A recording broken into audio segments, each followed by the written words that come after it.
저희가 믿음으로 말미암는 의를 한 주간 공부했습니다. 제목이 뭐였죠? 믿음으로 말미암아 살리라.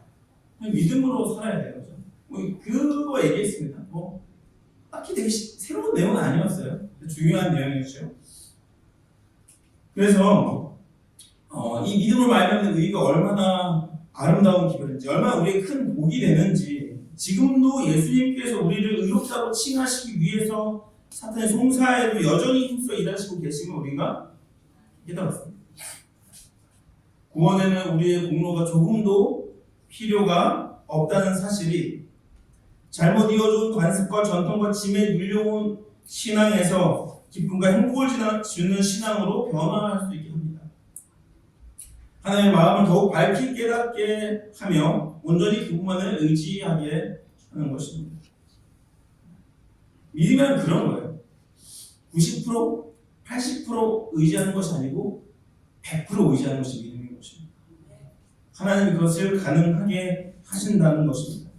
근데 이게 머리로는 깨달아지는데 이 진리를 우리 삶을 어떻게 적용하냐 말이에요. 그게 제일 중요한 거예요. 아무리 머리로 알아도 머리에서 이 가슴으로, 이 가슴에서 삶으로 가는 것이 진짜 중요하고 어려운 일일 것입니다. 그래서 오늘은 좀 실전편이에요. 믿음으로 말미암는 이 적용. 우리 어떻게 이거를 내 삶에 적용할 것인가? 우리는 어떠한 싸움을 싸워야 될 것인가? 좀 한번 살펴보겠습니다. 오늘 제 제목을 의존 선언이라고 제목을 지었습니다. 대충 무슨 내용인지 아시겠죠? 어떤 선언을 하는 거예요? 독립을 선언하는 게 아니고 어떤 선언을 하는 거예요? 하나님께 내가 완전히 의존하겠다라고 선언하는 것입니다. 우리가 이 의존 선언을 오늘 한번 해보겠습니다. 오늘은 저희가 누가복음 15장 11절에서 20절에 있는 말씀, 너무나도 유명하고 잘 알고 계시는 탕자의 비유를 한번 좀 살펴보겠습니다. 그냥 이렇게 본문 전체 읽지 않겠습니다. 워낙 다 잘 아시는 내용이기 때문에 한번 눈으로 지금 한번 좀 봐주시면 좋겠습니다. 우리 너무나 잘 알아요, 이 탕자의 비유. 너무 많이 들었죠. 어린 아이에서부터 어른에 이르기까지. 저도 이것을 제가 어렸을 때 의정복교 다닐 때 어린이 그 교사 선생님, 어린이반 선생님한테 들은 것 같아요. 탕자의 비유. 이거 어떤 교훈이에요? 탕자가 되라는 얘기, 말라는 얘기예요. 탕자가 되지 말라는 얘기죠. 돌아오라는 얘기죠. 탕자, 이게 어렸을 때는 그냥 그랬나 보다 하는데 이 나이 먹고 보니까 진짜 몹쓸 사람이에요, 진짜. 간에서 이제 농이면 안 되는 게 진짜 몹쓸 사람이에요, 진짜. 엄청 악합니다. 아버지가 어떻게 해요? 돌아가셨어요, 안 돌아가셨어요? 버젓이 살아계세요. 버젓이 살아계심에도 불구하고 뭐예요? 아버지가 돌아가셔야만 얻을 수 있는 뭐예요? 유산을 달라고 이렇게 당당하게 요구하는 것입니다. 거의 어떤 느낌이냐면 아버지 돌아가셔서 고사 지내는 느낌이에요. 참 이게 더군다나 이 동방예의지국인 이 대한민국에는 정말 상상도 할 수 없는 일이죠. 네? 미리도 준다. 요즘 미리도 줘요. 많이 깨웠네요, 저희가. 제가 못 따라가는 건가요? 한국의 문화를 못 따라가는 것 같습니다. 이게 아버지가 벌써 살아계신데 보통 유산은 그 당시에는 아버지 돌아가셔야 주는 것에 어떤 그런 통념이 있었는데 내가 아직 안 죽었는데도 내 아들이 나한테 유산을 달라고 했을 때 그 아버지의 심정이 어땠을까요? 참담하죠, 진짜. 제가 애를 키우기 전에 몰랐어요. 제가 혼자 클 줄 알았어요. 제가 그리고 제가 젊었을 때, 어렸을 때 그런 얘기 많이 했거든요. 엄마, 아빠가 나한테 해준 게 뭐였어? 이런 얘기 많이 했어요. 와, 제가 애를 키우고 나니까 얼마나 철딱선 없는 얘기를 했는지 알게 됐더라고요. 저는 명확하게 느꼈어요. 제가 늙는 만큼 애가 크는구나를 느꼈어요. 제가 늙고 점점 힘이 빠지는 만큼 얘는 커요. 제가 더 빨리 늙을수록 얘 빨리 크더라고요. 그래서 아무것도 안 하는 게 아니고 정말 모든 거를 해주셨기 때문에 내가 컸구나라는 것을 제가 저희 딸아이를 키우면서 느낍니다. 근데 뭐예요? 아버지 빨리 돌아가시라는 거예요. 빨리 의사 달라는 거예요. 그러니까 이 탕자의 모습이 더 충격적인 사실은 우리 말씀을 읽어보면 아시겠지만 조금의 반성이나 조금의 주저하는 모습이나 내가 말이 잘못 나왔네 실수했구나 이런 모습이 전혀 안 보여요. 굉장히 당당합니다. 어제 말씀도 정말 담대해. 뭘 믿고 있는지 모르겠는데 굉장히 담대합니다. 정말 페르나네 페르나. 어떻게 이런 행동을 할 수 있을까요? 이 탕자는. 탕자가 아버지를 사랑하지 않았나요? 아버지의 사랑을 잘 몰랐을까요? 탕자가? 알았어요. 왜? 아시죠? 그가 알던 아버지의 그가 기억하고 있던 아버지의 사랑이 그로 하여 다시금 어때요? 멀리 해외로 갔다가 다시금 집으로 돌아오게 만들었어요. 그 아버지의 사랑을 알고 있었기 때문에. 그러니까 아버지의 사랑을 알았어요. 알고도 이런 얘기하니까 와, 이 진짜 엄청나죠. 근데 도대체 어떻게 이 사람이 이런 행동을 할 수 있을까?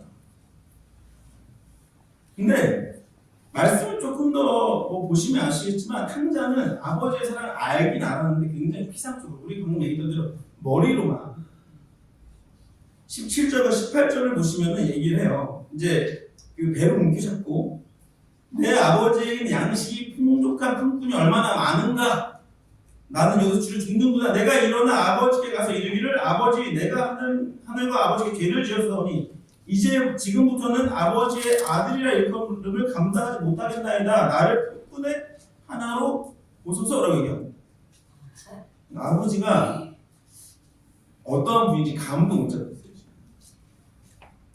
그러니까 그 상황만 본 거예요. 우리 집에 나보다 배불리 먹는 종들, 나보다 형편이 나은 종들이 얼마나 많은데 나도 차라리 그 종처럼 살겠다라고 얘기하는 거예요. 집으로 돌아가면 당연히 아버지가 그렇게 안 하실 거를 몰랐어요. 아버지가 사랑이라는 건 알았는데 그 사랑이 어느 정도인지를 감도 못 잡고 있는 상황이었어요. 그러니까 아버지께 돌아갈 계획을 본인이 세워요. 그리고 자신의 생각대로 그냥 진행합니다. 가서 자기가 아들로 다시 살 거란 생각을 안 해요. 아버지를 알긴 아는데 반만 알고 있는 거죠. 저는 탕자는 되게 특별히 나쁜 사람이었다라고 생각이 들지 않았습니다. 왜냐면 그와 비슷한 인생이 세상에 많아요. 여기 있어요. 여기 앞에 있어요. 여러분들 앞에 있어요. 비슷한 인생이 있어요. 이게 어떤 삶이냐면 자기의 인생을 자신의 의지대로 살아가고자 마음먹은 사람들의 삶이라는 것입니다. 그러니까 자기 뜻대로 계획을 해요. 그리고 그 계획이 어그러지면 힘들어합니다. 여러분들은 안 그러세요? 여러분도 그러시잖아요. 아침에 눈을 떴을 때 내가 계획한 대로 내가 오늘 하루는 이런 일정대로 내가 살아야지라고 계획하고 그대로 사시지 않나요? 그렇게 안 사세요? 살려고 노력은 하는데 네, 안 돼요. 그렇지 않아. 맞아요. 근데 사람들은 다 자기의 인생 자기가 계획합니다. 누가 계획해준 대로 살아가지 않아요. 그러니까 탕자가 아버지를 죽일 듯이 미워하고 아버지의 뜻은 내가 뭐든 내가 듣지 않겠다라고 하는 것이 아니라 내가 아버지의 마음에 대못을 받겠다 이런 것이 아니고 그냥 내가 원하는 대로 살고 싶다는 거예요. 저도 뭐 그런 마음이 있는 거죠. 제가 부모님 연락 잘 못 드려요. 제가 먼저 연주 사시는데 일주일에 한 번도 연락 못 드릴 때가 있습니다. 참 무례하죠. 먼저 전화를 하실 때도 있어요. 이번 주에도 전화하셨어요. 근데 제가 끊었어요. 왜요? 바쁘다고. 아버지 나 사경이에요. 아버지 미안하다.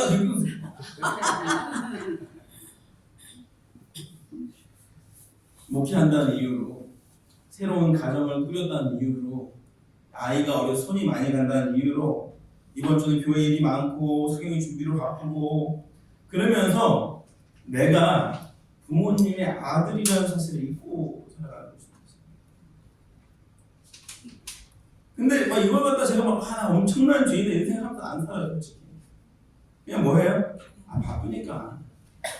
우리 잘하는 말 있잖아요. 어쩔 수 없었어, 이렇게. 어쩔 수 없었어. 그러니까 이 탕자도 뭐예요? 어쩔 수 없었어. 아버지 돌아갔을 때 언제까지 기다려야지? 내가 지금 힘이 진짜 짱짱한데 지금 일해야지. 이렇게 한 거예요. 사업을 하면 지금 해야지. 뭐 이런 느낌인 거예요. 우리는 그렇게 내가 죄인이라는 사실을, 예수님께서 나를 십자가에 목숨을 버리심으로써 나를 구원하시는 그 사실을, 내가 어떠한 사람을 지금도 받으면서 살아가고 있는가라는 그 사실을 바꾸다는 핑계로, 다들 그냥 그렇게 살아간다는 핑계로 뒷전에 놓는다는 것입니다. 그러니까 어찌 보면 굉장히 중요하게 여겨야 될 그리스도인이라는 정체성을 우리가 가장 제일 앞에 두고 살아가야 되는데, 그걸 어디에? 바꾸다는 핑계로, 다른 무수한 이유들을 들어가면서 뒷전에 놓는 것입니다. 그러다 보니까 어떤 일이 발생하냐? 나를 구원하신 그 구원에 대한 기쁨과 행복을 깨닫지 못하는 거예요. 하나님을 향한 감사를, 나를 사랑해 주신 그 은혜에 대한 반응을 자꾸 미뤄두면서 하지 못하는 신앙인이 된 것입니다.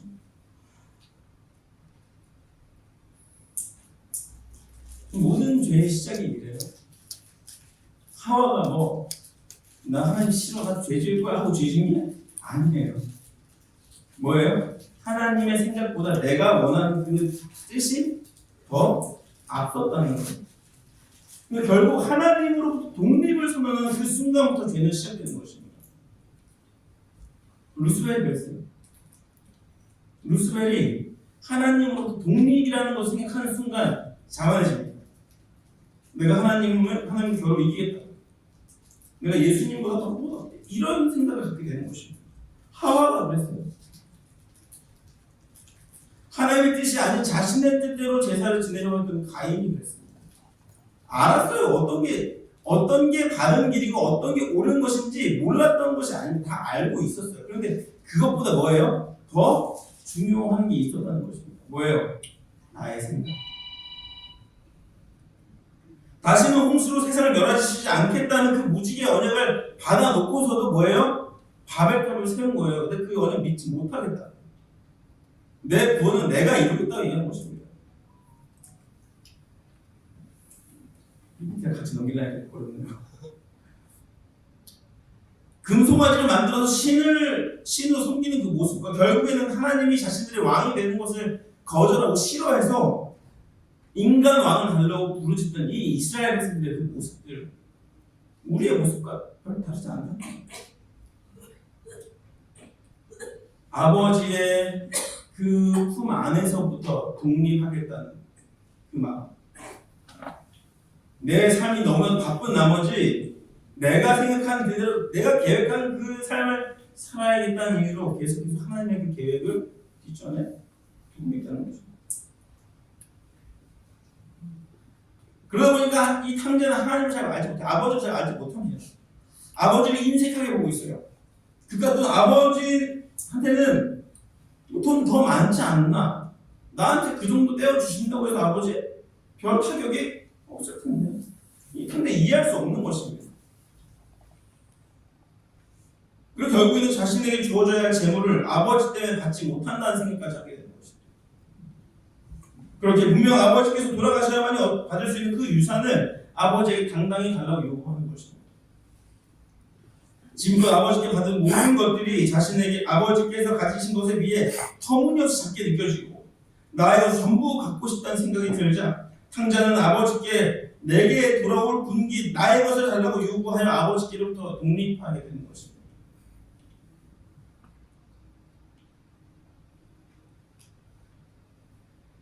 요즘 젊은 애들이 독립을 원해요. 독립을 원하더라고요. 집 부모님과 떨어져 살고 싶어요. 근데 딱 떨어져 살고 나면은 1년 정도 지나면 깨달아요. 아, 혼자 살기 쉽지 않구나. 누가 해주는 밥을 먹는 게 뭐예요? 너무 좋구나. 우리 어머니들 제일 원하는 거 그거잖아요. 누가 해주는 밥 먹는 거. 그죠? 그게 얼마나 중요한지 몰라요. 저는 실은 그 대학 이후로 계속 부모님이랑 같이 못 살았거든요. 이제 신학과를 다니다 보니까 그거 기숙사 살고 부모님 집안에 사시고 하니까 그러다 보니까 계속 이제 저도 혼자 살았는데 제가 선교사 했을 때 진짜 그걸 뼈저리게 됐어요. 어머니의 감사.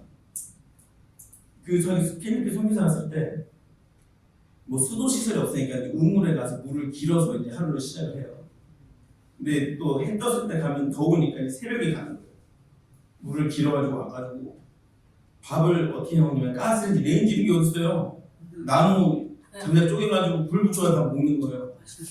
그렇게 해서 밥을 해서 먹잖아요. 밥 해 먹고 설거지하면 점심 뭐 먹지? 와, 그 다음 먹을 그 메뉴를 정하는 게 여간 곤욕이 아니더라고요. 어머니에게 받았던 그 사랑이 얼마나 이 놀라운 것이었는지를 그냥 알게 되는 거예요. 근데 독립하면 좋습니다. 저는 조금 좋아요. 1년 정도 좋습니다. 탕자도 독립한 다음에 뭐예요?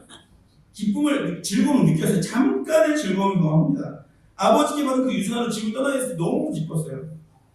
실무교는 뭐라고 얘기하냐면은 그는 탕자는 부모에게서 받은 유산을 가지고 아버지 집에서 떠나 먼 나라로 갔다. 먼 나라가 그냥 자기 원하는 나라로 간 게 아니에요. 아버지 집에서 아버지의 그 품을 내가 벗어나겠다. 내가 완전 독립하겠다라는 마음으로 먼 나라를 정한 겁니다. 갔어요. 돈을 넉넉히 가지고 자기 마음대로 할 수 있는 그 자유를 갖게 된 이 젊은이는 자기 마음의 소원을 이루었다고 생각하고 기뻐했는데 그냥 기뻐. 몹시 기뻐했어요. 몹시. 이게 그 영감에 들려서 되게 점잖게 표현한 거예요. 난리가 나요. 막 세상을 다 얻은 것 같은 거예요. 이보다 더 좋을 수 없다. 그래서 막 엄청 좋아했던 것입니다. 안타까운 일이에요. 죄인이 처한 현실이 이래요. 우리 도저히 깨닫지 못하는 것입니다. 하나님께로부터 독립한 상태임에도 불구하고 뭐예요? 우리의 처한 상황을 알지 못한 채 뭐예요? 너무 좋다.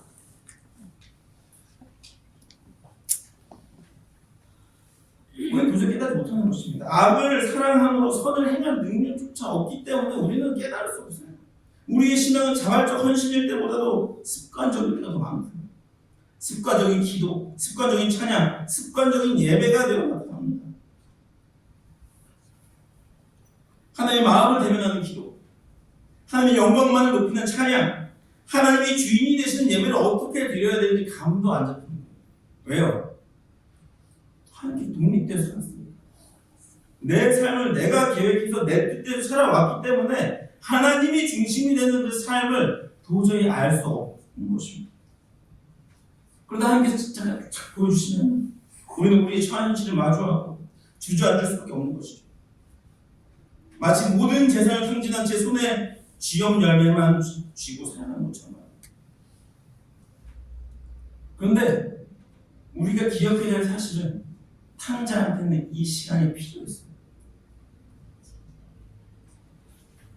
그가 우리는 이 누가복음에 나타난 탕자의 비유를 읽으면서 탕자가 되지 말자 라고 얘기를 했다면 저는 오늘 우리 모두 탕자가 되자라고 말씀을 드리고 싶습니다. 왜냐면 이미 탕자예요. 불가능한 얘기를 하고 싶지 않아요. 이미 탕자예요. 탕자가 되어야 하는데 아버지의 사랑을 깨닫게 되는 것입니다.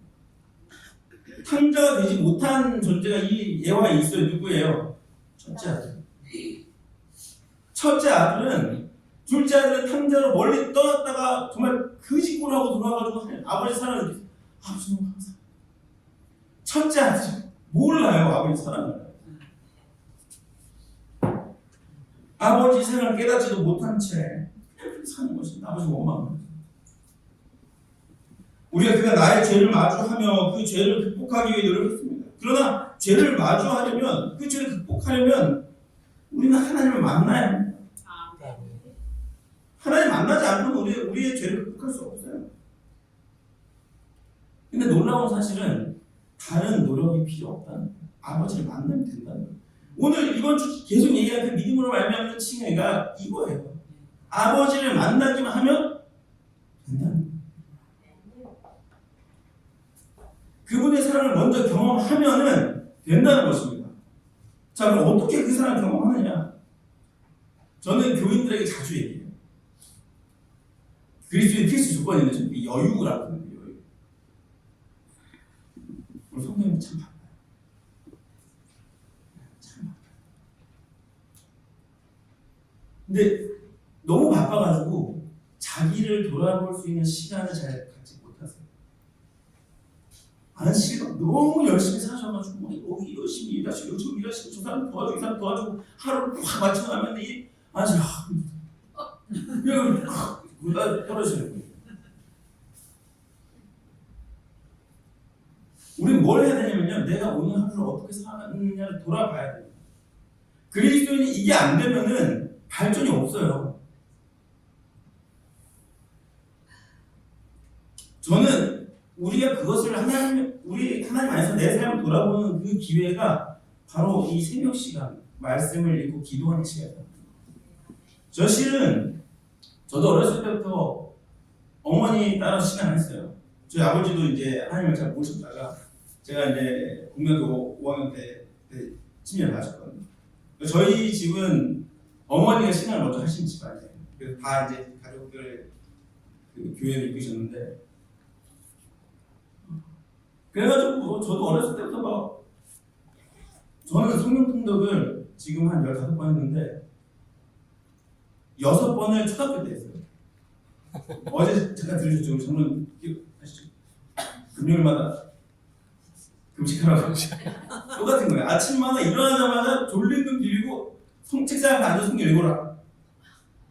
기억이 잘 안 나요. 제가 성경을 읽었는지 책상을 봤는지 그냥 손을 넘기기만 했는지 기억이 잘 안 나요. 근데 뭐 이제 그 뭐 이렇게 넘기든 뭐 읽든 줄을 긋든 하면 어머니가 체크해 주시고, 그러고 또 교회 가가지고 또 성경 일독 했다고 하면 또 성도님 박수 막 해주시고, 또 책 받아요. 막 그 뭐야 그 예언해신 뭐그 가려 뽑은 기별인 이런 거 받아요. 그럼 또 막 뭐 어머니도 자랑하시고 막 그렇게 컸어요 제가.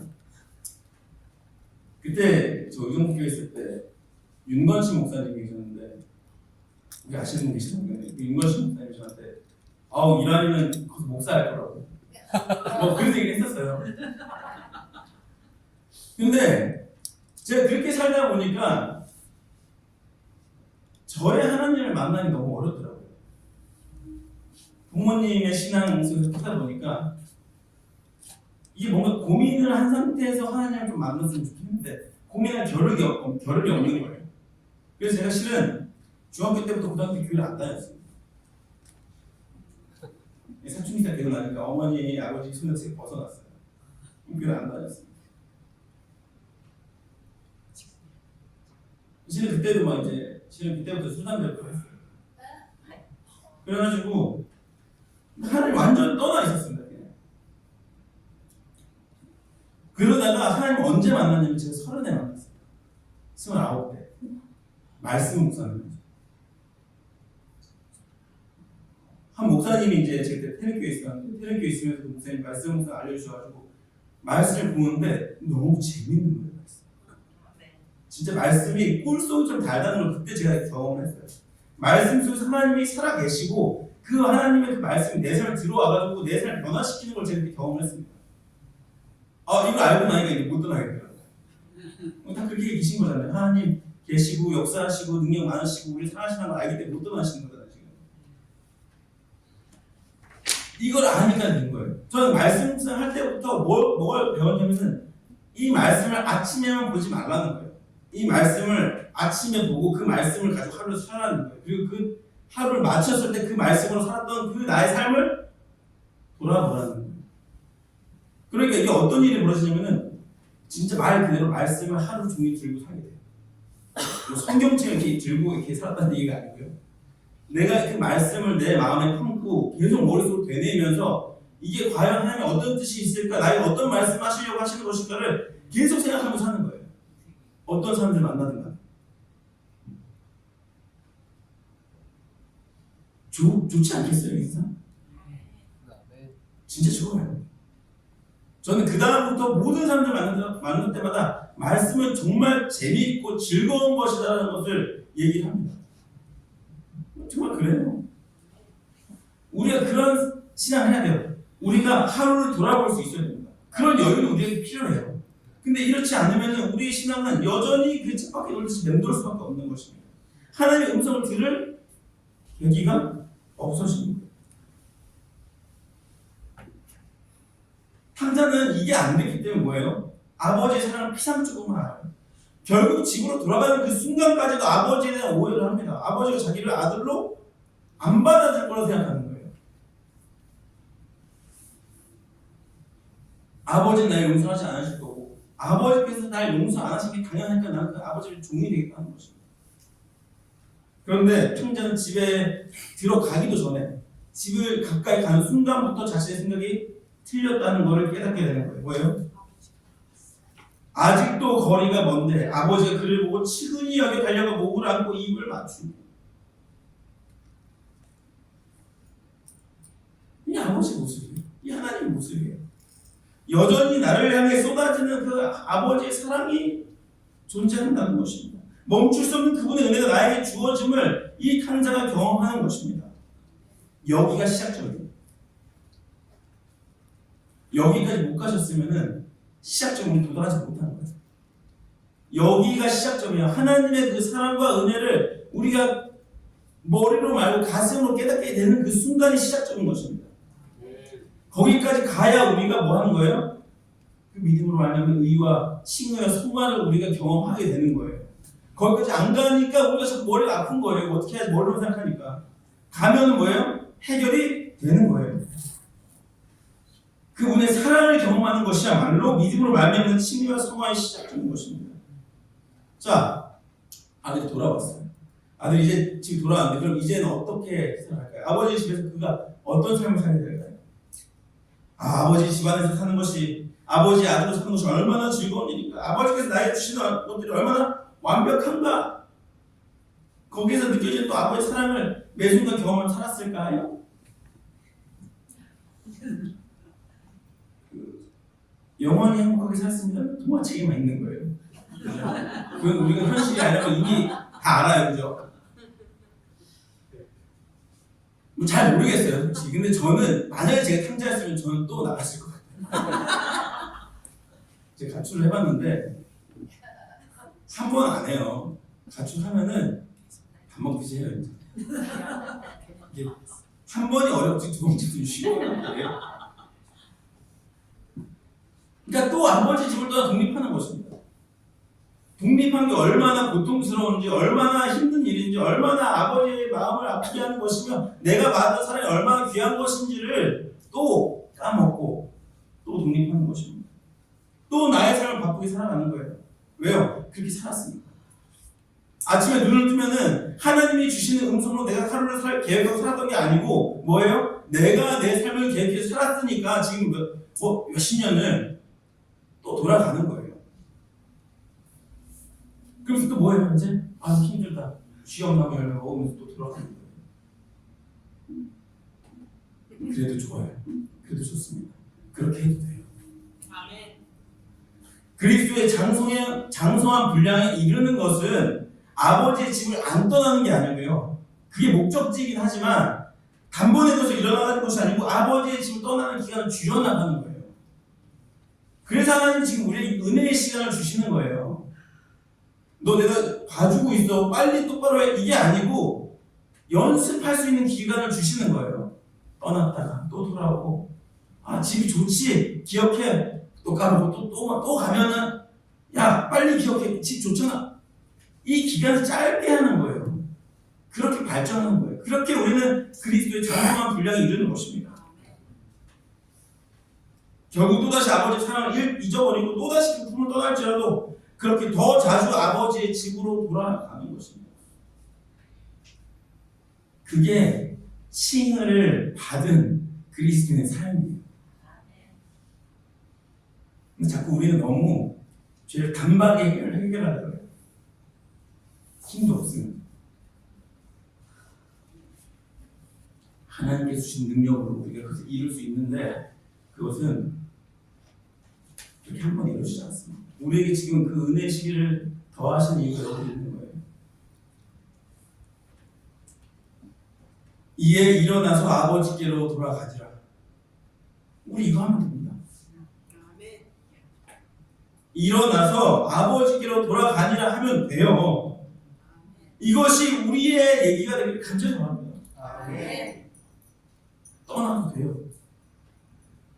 떠났다고 하나님 우리 뭐라 하지 않으세요. 떠나는데 뭐예요? 이에 일어나서 아버지께로 돌아가면 돼요. 하나님은 지금도 우리가 아버지의 집으로 돌아오기 위한 손꼽아 기다리십니다. 아멘. 좀 있으면 이제 구정 다가오잖아요. 그죠? 명절이 되면 자녀들이 이제 부모님 댁 모이는데 모두 왔는데 한 자녀가 안 왔어요. 그럼 부모님 마음이 어때요? 온 애들 배지도 않아요. 안 오는 애가 너무 신경 쓰여가지고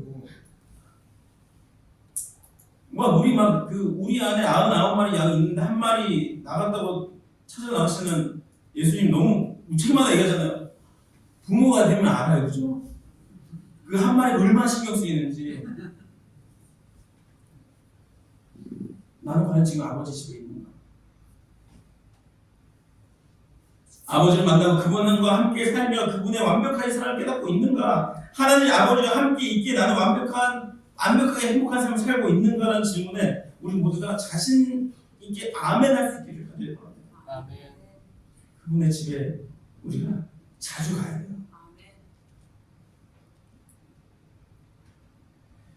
마태복음 19장 14절에 보면은 예수님께서 어린 아이들이 천국에 합당하다고 말씀하십니다. 천국은 이런 자의 것이라고 말씀하세요. 그 이유가 뭐예요? 애들이 선해서? 안타깝지만 애들 선하지 않습니다. 자, 유다의 왕 중에 8살의 왕이 오른 그 왕이 있어요. 누구죠?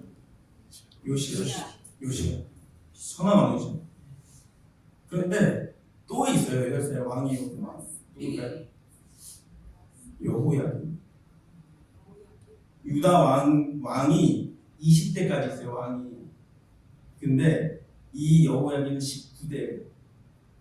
어떻게 기록하고 있냐면 역대하 36.9절에 이렇게 기록합니다. 여호야김이 왕위에 오를 때 나이가 몇 세요? 8세라. 예루살렘에서 석 달 열흘 동안 다스리며 여호와 보시기에 뭐했다고요? 악을 행하여. 8살이면 악을 행하고 남는 나이에요.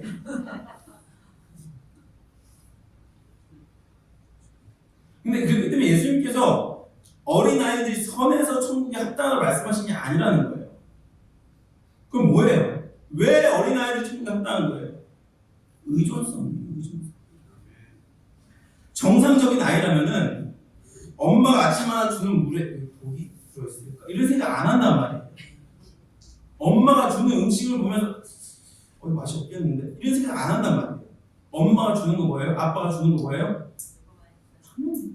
엄마 아빠 어디 가면 뭐예요? 울어요. 당연히. 어디를 가든 엄마 아빠와 가는 게 당연한 거예요. 예수님께서는 그 어린아이의 의존성 때문에 그런 아이들이 천국에 합당하다고 말씀하신 거예요. 왜요? 천국에 가면 눈물이 없고 아픔이 없고 질병이 없고 그래서 우리 천국에 가는 거예요? 아니에요. 천국에 가는 건 부수적인 이유예요. 천국에 가는 이유는 거기에 하나님이 계시기 때문인 거예요.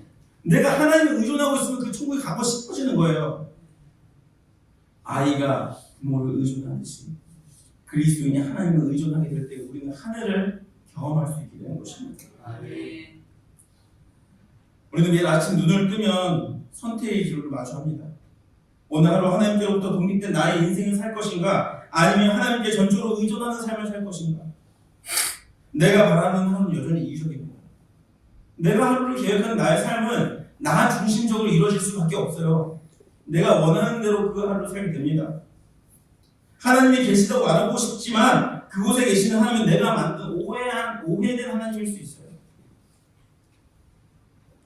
내가 바라는 하루 이전에 하나님께서 보여주시는 하루를 살게 해달라고 기도하신 겁니다. 그리고 하루를 시작하기 전에 오늘 하루도 하나님 없이는 단 1초도 살지 못하게 해달라고 하는 그 기도가 우리의 입에서 흘러나오게 되길 간절합니다.